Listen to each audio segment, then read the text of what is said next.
Y estamos de regreso cuando son las 15:29. Después de esta pequeña pausa, yo les tengo un consejo. ¿Sabías que el seguro de invalidez y sobrevivencia asegura un monto de pensión en caso de invalidez? La pensión depende de tu ahorro y de la mejor asesoría. Elige bien, elige Cuprum. Y después de este consejo seguimos con cultura, pero un poco distinto. Nos vamos a ir a las letras. Nos vamos a ir a un libro y a su escritor que está acá acompañándonos, y que de la música saltamos a la política. Vamos a estar bien diversos en este martes. Nos acompaña hoy el director ejecutivo de la Fundación para Progreso, además abogado y doctor en filosofía, Axel Kaiser. Buenas tardes, Axel. Buenas ¿Cómo tardes. estás? Bien, gracias. ¿Dije bien tu apellido? Muy bien. Muy, Sí. muy bueno. Estaba un poco ahí dudosa. Por supuesto, también nos está acompañando José Luis Nicolás. Hola, José Luis. ¿Cómo estás? Buenas tardes. Muy bien, fíjese. Estoy feliz porque hemos tenido hartos invitados y de una gran calidad nuestros invitados de este martes. Fíjese que el libro que Axel está presentando, para contextualizar un poco, es La tiranía de la igualdad. La presentación se va a llevar a cabo el martes 29 de septiembre acá en Viña del Mar. O sea, hoy, evidentemente. Y este libro además lleva 5 semanas entre los primeros lugares de ranking de los libros no ficción más vendidos en nuestras librerías. Estoy bien, ¿cierto? Así es, sí, así es. ¿Ha arrasado el libro? Le ha ido bien, sí. ¿Le ha ido bien? Le ha ido bastante bien. ¿Será porque usas un lenguaje, para decirlo de alguna forma, simple para explicar todo este proceso de contingencia política que estamos viviendo? ¿Tendrá eso algo que ver?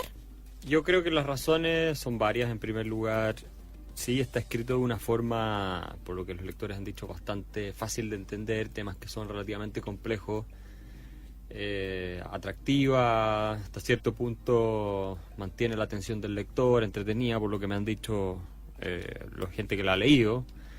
Y es un tema también muy contingente. Hoy día el tema de la igualdad se discute tanto, bueno, ya desde hace tiempo en Chile y en distintas partes del mundo. Entonces creo que eso ha despertado mucho interés. Además, obviamente, se suman otros factores. El libro ha tenido mucha difusión en los medios. Mucha gente ha escrito sobre el libro también en los medios, lo ha comentado en entrevistas, tanto partidarios de la tesis como gente que no es partidaria de la tesis, claro. Y todo eso ha ayudado a que el libro se difunda mucho y se venda, lo cual yo, como autor, por supuesto, estoy muy contento. Tú planteas en el libro una de las tesis es bien radical. Tú nos dices que con estas reformas que se están llevando a cabo en el país vamos a terminar socavando las individualidades y que vamos a condenar a Chile a un cambio de mediocridad que va a ser muy difícil de revertir. Sí. Sí, esta reforma que está llevando adelante el gobierno inspirada... ¿Son las sí. reformas o es la forma en la que se están planteando estas reformas? Gracias a Dios se han planteado en la forma que las han planteado, de manera completamente inepta y políticamente poco hábil. Porque si hubieran sido hábiles en llevar adelante esta reforma, este país estaría más arruinado de lo que está después de un año de que hayan implementado esta reforma. Si no nos olvidemos que tenemos en este minuto los peores indicadores económicos en varias esferas en los últimos 30 años. Y eso de un año que este gobierno asumió y puso adelante o echó en marcha la retroexcavadora. Entonces, claramente estas reformas que están basadas en una ideología, y eso es lo que yo analizo más bien en el libro, más que las reformas en sí, en una ideología igualitarista, que es la de bajar de los patines los que andan más rápido, que es la de que nadie destaque demasiado. O sea, seamos todos iguales, todos pero iguales. en el proceso no subamos, sino que bajemos todos. Bajemos todo. Esa es la filosofía que está inspirando al gobierno. Y lamentablemente los resultados de esa filosofía, como se puede ver en distintos países del mundo en que se ha aplicado, el socialismo nunca ha funcionado, siempre ha llevado muy malos resultados en sus diversas vertientes. No tiene por qué ser solo el socialismo más radical, ¿verdad? Que claramente es un desastre, sino que también reformas más bien pero bueno, entendiendo el socialismo populista. Axel, entender el socialismo como la desconfianza en la libertad de las personas y que el Estado es el que tiene que hacerse cargo de su vida y tiene que mantenerla y por lo tanto controlarle la vida. Pero Axel, si entendemos, dame un segundo, a ver. si entendemos el socialismo como una fase superior del capitalismo, que es en sí lo que nos plantea el capital, habría países que a lo mejor incluso sin planteárselo, estoy hablando de países como Suecia, por ejemplo, países europeos un poco más desarrollados, a lo mejor están visorando algunos puntos que podrían estar en cierta sintonía con lo que se podría llamar socialismo y que yo no lo veo mal. Lo que pasa es que, a ver, no depende. Hay, hay elementos social, desde dos lados. Hay elementos socialdemócratas, si tú quieres. Lo que es, Suecia tuvo un sistema muy socialdemócrata, pero ya radical, rayando en el socialismo desde la década del 60 hasta los 90 y quebró el país completo. O sea, los suecos con ese sistema llegaron a quebrar, lo reformaron, lo liberalizaron, bajaron impuestos, privatizaron gran parte de la educación. Hoy día la educación en Suecia es con voucher y con fines de lucro, no toda, pero una parte de la educación que se da, lo mismo pasa en otros servicios públicos. Y los suecos, si bien todavía tienen impuestos relativamente altos y un Estado relativamente generoso en muchas cosas, porque son muy productivos, pueden darse el lujo, pero igual... ¿No crees que sea aplicable todas las cosas acá en Latinoamérica? Retrocedieron de esa filosofía. Es que fíjate que los suecos hicieron el país uno de los países más ricos del mundo sin estado de bienestar y con un Estado muy limitado que era más chico que el Estado chileno actual. Pasaron a ser el cuarto país del ingreso per cápita más rico del mundo. Y cuando ellos empiezan a hacer crecer el Estado, terminan por dinamitar o destruir hasta cierto punto los fundamentos de su éxito, y a tal punto que tuvieron que revertir después el camino. Entonces, además hay otra cosa que es interesante, la cultura sueca. Los países nórdicos y todo lo que nos comparamos son muy distintas a las culturas latinas. Claro, o sea, es entender que estamos en una cultura diferente, claro, y no es aplicar exactamente lo que tienen allá. No se puede copiar uno a uno, claro. Discúlpame, José Luis, que ahorita te interrumpí. Adelante, por favor. Porque lo veo que está contento por estos resultados del libro, no solamente por eso. Por azares del destino, el proceso constituyente también se suspendió. Eso también es un factor que ha quedado... Me parece una excelente noticia, porque fíjate que... Yo creo que esto va a ser, lo voy a decir súper franco en esto, yo creo que esto de mandar a hacer nuevas constituciones cada X cantidad de tiempo es de países bananeros, no es de países serios. Estados Unidos ha tenido una sola constitución desde la constitución de 1787, una sola constitución. Los alemanes después de la Segunda Guerra Mundial han tenido una sola constitución, a pesar de que uno podría decir que la impusieron casi los americanos, porque tampoco fue tan democrática la forma como se creó la constitución en Alemania. Lo mismo pasó en Japón, que ha tenido una sola constitución después de la segunda, y así sucesivamente. Entonces, esto de que si hacemos una nueva constitución se van a resolver todos los problemas existentes me parece una ficción, no es real. Lo que sí generas tú es una incertidumbre tremenda, en que la gente no sabe qué reglas del juego va a haber. Te fijas, imagínate tú eres un inversionista, ya sea chileno o extranjero, y te dicen, oye, no, es que en Chile viene una nueva constitución y la gente que lo está promoviendo se está quejando que hay demasiada protección a la propiedad en la constitución, entonces quieren que el Estado sea más grande, que redistribuya más y todo eso. Tú vas a venir a invertir a Chile bajo esas condiciones después de haber visto lo que pasó en Bolivia con la nueva constitución, en Ecuador, en Venezuela, en toda América Latina. Cuando se ha hecho una constitución, los resultados han sido en general bastante malos, o por lo menos no han mejorado las cosas como estaban antes. Entonces me parece que sería bueno abandonar definitivamente esa idea. Pero poniendo en el caso que Chile realmente no necesitara nueva constitución, que es una cosa que está dividida, porque los que plantean, por ejemplo, la Asamblea Constituyente, duró muy poco también esa posición. Pero también hay una conciencia generalizada de que aquí necesitamos un cambio, por lo menos en la Carta Fundamental. ¿En qué cojea la Carta Fundamental según existe? Es que yo creo que no. Yo creo que eso no es necesario. No, a ver, ¿en qué cojea? La crítica que se le hace a la Carta Fundamental, que tiene la firma Ricardo Lagos, y que el año 2005 Ricardo Lagos dijo que por fin teníamos una constitución a la altura de los países democráticos, está la cita textual, ¿no es cierto? Y que se ha reformado decenas de veces en plena democracia, es que, bueno, que su ilegitimidad supuestamente de origen, pero esa ilegitimidad de origen es bien discutible, porque resulta que, como te digo, se ha reformado decenas de veces en democracia. Ricardo Lagos mismo la declaró la constitución más democrática que ha tenido Chile en su historia, él mismo la firmó, por algo la firmó, si no, no la habría firmado, y todo lo demás. Entonces, ¿cuál es el problema con la constitución actual? A ver, si cambiamos la constitución, ¿va a disminuir la delincuencia? ¿Va a ser mejor la calidad de la salud? ¿Va a ser mejor la calidad de la educación? ¿Va a ser mejor, no sé, va a haber más trabajo, va a haber más inversión en el país? Todas las cosas que según la encuesta siempre preocupan a los chilenos. El tema de la constitución está ni en el 10º lugar. Entonces, ¿de qué sirve cambiar la constitución al final en ese sentido? Yo creo que no sirve. Esto es una obsesión de mucha gente que está en los mundos intelectuales y que les gustan todas estas cosas medias metafísicas, mágicas así, y por algo George Orwell decía que hay ideas tan absurdas que solo un intelectual es capaz de creerlas. Yo creo que esto de que cambiar la constitución nos va a sacar adelante es una de ellas. ¿Será, según tu opinión, de alguna forma este cambio constitucional, uy, que me costó, una forma de perpetuar gobierno, quizás, como ha sucedido ya en otros países de Latinoamérica. Fíjate que, a ver, puede pasar cualquier cosa, ese es el problema con un proceso de cambio constitucional profundo. ¿Qué sabes tú lo que puede salir de ahí? El día de mañana tienes otras condiciones políticas en el país, tienes otro tipo de políticos gobernando y mira, en Ecuador el presidente Correa está haciendo reformas para la reelección indefinida, o sea, para convertirse en un dictador vitalicio. Evo Morales está haciendo lo mismo en Bolivia, Chávez hizo lo mismo en Venezuela. Ahora, ¿necesariamente va a pasar eso en Chile? No necesariamente, pero ¿quién te asegura que ciertos grupos que están ahí no tienen ese interés? Pero yo no estoy tan claro. Pero verla este proceso constituyente como exclusión de algunos sectores tal vez es erróneo, tal vez se pueden hacer cambios, porque uno ve también cuál es la decisión de las personas, si es que también se unen a esos actores, si es que no solo hacemos y no vemos que estos cambios son solamente de un sector de la sociedad. Es que al final los cambios siempre los hacen unos pocos. Mira, somos más de 15 millones de chilenos, 17 millones de chilenos, el 99.9999% de la población nunca ha leído en su vida la Constitución. Si tú le preguntas cosas básicas a la Constitución no te las puede contestar.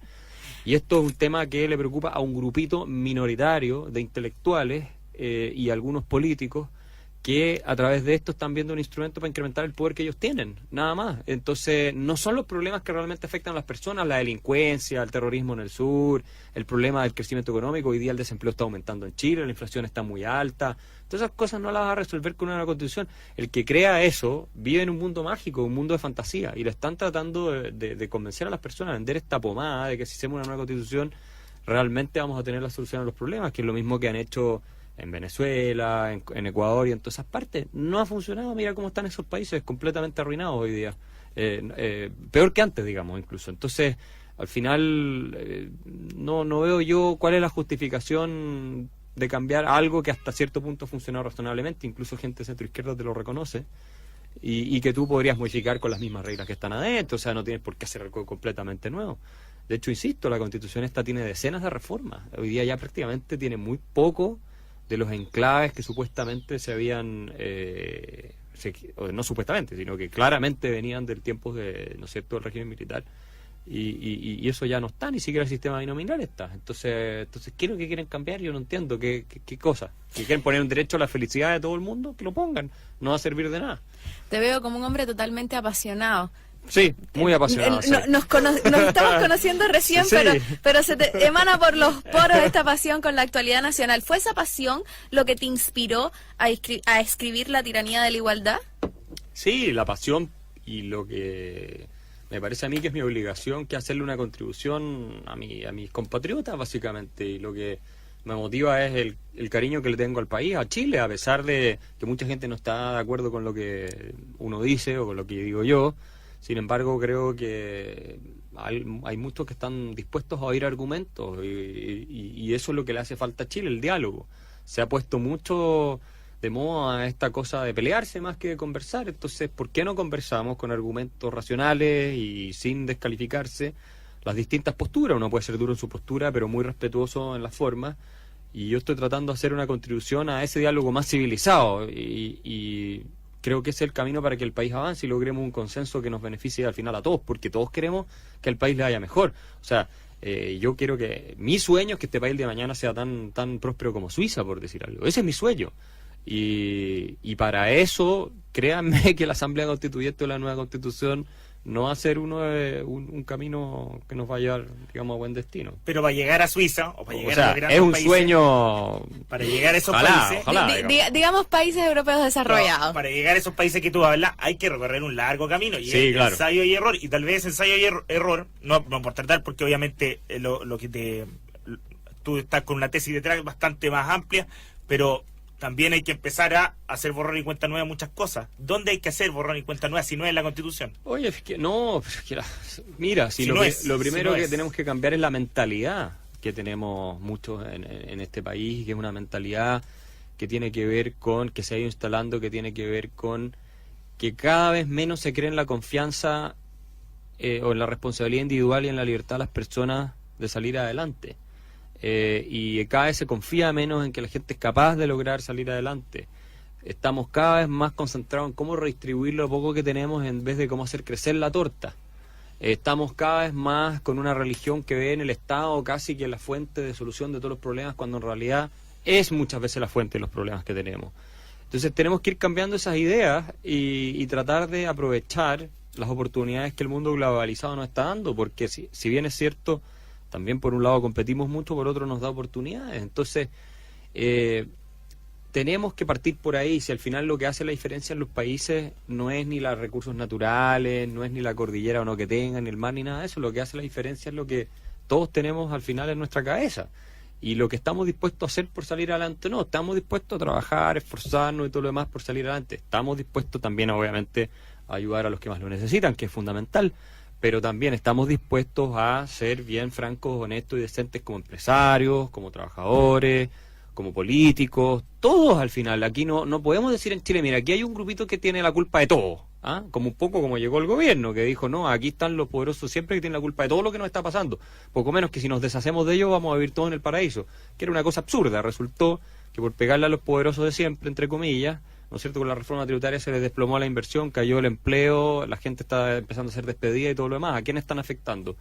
A la gente que se supone que iban a ayudar con la reforma. Pero ya hemos visto los escándalos empresariales también. Además, claro, no, por supuesto. Sí, oye, si aquí, por eso digo, el tema es transversal, el tema no es de un grupo aquí y de otro grupo allá. Es la izquierda, es la derecha, hay empresarios metidos en el cuento, también hay sindicatos de trabajadores metidos en el cuento, de tratar de aprovechar y sacar beneficios que son que no corresponden. O sea, hay de todo aquí. ¿Por qué vamos a decir, no, nosotros nos subimos en el pedestal moral, los otros son los que están mal y mientras tanto exigimos que nos den todo gratis? No, los estudiantes, un ejemplo también de demandas que tampoco eran justificadas, etcétera. Entonces, todo el mundo quiere pegarle un palo a la piñata y beneficiarse y después echarle la culpa a otros de que son los inmorales. No, seamos civilizados, seamos responsables, veamos, los recursos son escasos, el mundo es de recursos escasos, y eso significa que no alcanza de todo para todos todo el tiempo. Eso es una realidad lamentable, pero es una realidad con la que tenemos que lidiar. Y entonces tenemos que ver cómo hacemos para que todos estemos mejor, para que todos avancemos, preocupándonos sobre todo de los que más necesitan, sí, pero sin ser tan imprudentes como para que aquellos que están creando la riqueza que necesitamos no tengan incentivos para seguirla creando, porque entonces terminamos arruinados. ¿De qué nos sirve? Si yo a ustedes les cobro el 90% de impuestos, por poner un ejemplo exagerado, de lo que ustedes trabajan el día de mañana, ni uno de ustedes van a ir a trabajar. Entonces tengo que tener ahí un sentido de la proporción y tengo que tener cuidado de no matar la gallina a los huevos de oro, ¿se fijan? Y para eso tenemos que seguir políticas que son responsables. Y no podemos seguir en esta demagogia de prometerle beneficios a todo el mundo, porque esas cosas hay que pagarlas. Y las va a pagar la gente más sencilla, a través de mayor inflación, a través de mayores impuestos, a través de menor incremento en los salarios, a través de mayor desempleo, a través de endeudamiento público, que al final son impuestos diferidos en el tiempo, etcétera, etcétera. Si no existen las recetas mágicas. Y a mí me parece muy responsable la clase política que prometa esas cosas, especialmente este gobierno, que nos ha dicho poco menos que yo no iba a ser felices a todos si cambiaban todo el sistema, que es el único sistema que ha funcionado más o menos en Chile. O sea, todos los otros han fracasado estrepitosamente. Entonces, ¿por qué en vez de arreglar lo que está mal, arreglamos lo que está mal en vez de cambiarlo todo? De ir mejorando el sistema que tenemos y que ha funcionado, vamos mejorando. Quitemos este y pongamos otro. En vez de quitemos este y pongamos otro, como si los genios que nos gobiernan fueran capaces de inventar algo que funcione mejor. Yo lo dudo. ¿Qué quieren que les diga? ¿Algo bueno tiene este gobierno? Le preguntamos a Axel Kicillof. Tiene dos cosas muy buenas. Por un lado... Me da susto su respuesta. El ministro de Hacienda. Te debiera dar susto. El ministro de Hacienda. No, el ministro de Hacienda es un tipo bastante sensato, pero creo que le falta más fuerza para plantear sus puntos de vista. ¿Ah? Pero creo que lo bueno que le ha pasado al gobierno, no sé, que le ha pasado a Chile, es que no cuenta con tantos recursos como cuando el cobre estaba a $4, entonces el daño que pueden hacer es menor, es más pero acotado. Eso es por temor también, por temor a los cambios. Sí, temor a los cambios no, si los cambios son malos, fíjate que no han llevado ni adelante todos los cambios y ya el país está en sus peores indicadores económicos los últimos 30 años.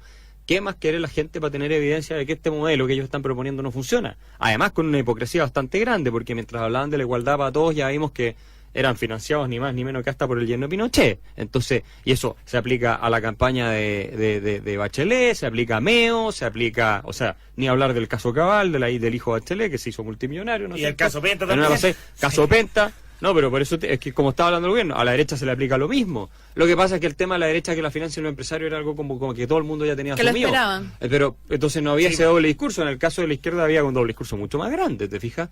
pero es igual de grave. O sea, no estoy diciendo que una cosa sea menos grave que la otra. Yo critico las dos cosas por igual.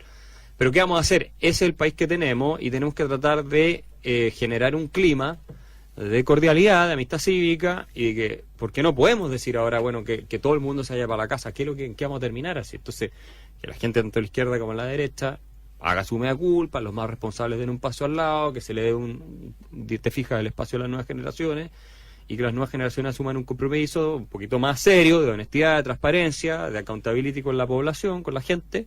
Nosotros también exijamos más accountability, o sea, que exijamos más transparencia y sigamos andando dentro de un consenso que es el que nos va a permitir salir adelante, porque si seguimos así, peleados, agarrados del moño, agarrando una patada los unos con los otros, va a pasar lo que dijo en el Pulso ayer un economista que está en Estados Unidos, que dijo Chile se jodió por lo menos por 10 años después de esta reforma.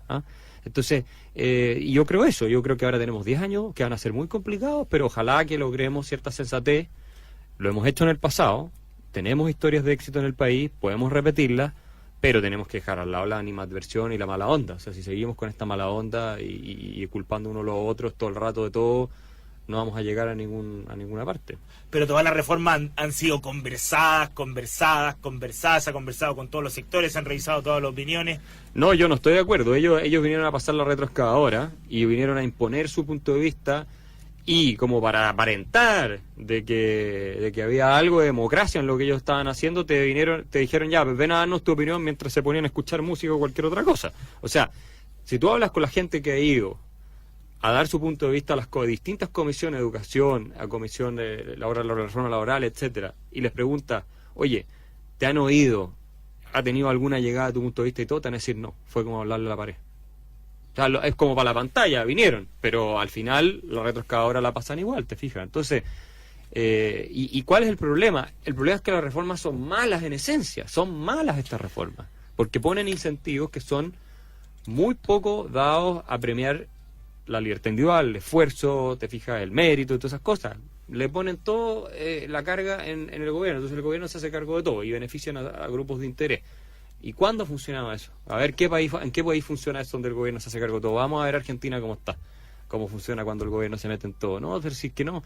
El Banco Estado ahora, que estuvo recién un escándalo, ¿no? Se supone que el Banco Estado, el banco de todos los chilenos, acaban de pagar un bono multimillonario, ¿no es cierto? 6 millones de pesos. Renunció la no, es una vergüenza. Entonces, ¿de qué estamos hablando cuando hablamos? Y te puedo dar una lista de ejemplos que no termina nunca. Podríamos estar hasta Navidad aquí hablando de eso.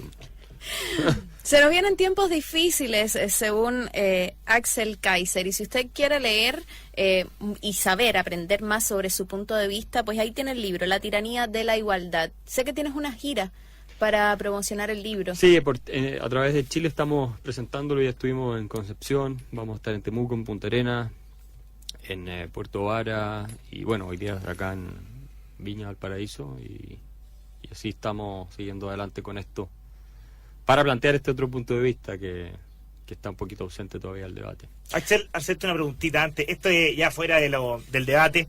¿Está molestado el troleo en las redes sociales? Uy, es que tú no sabes. Yo cuando partí el troleo era mucho más grande. Entonces ahora están mucho más moderados. ¿Duerme tranquilo Axel Kaiser con el troleo? Sí. No, esto no es lo que me quita el sueño a mí. A mí lo que me quita el sueño es el destino del país. Y cuando uno defiende ideas y es auténtico consigo mismo, hay que asumir un costo. No podéis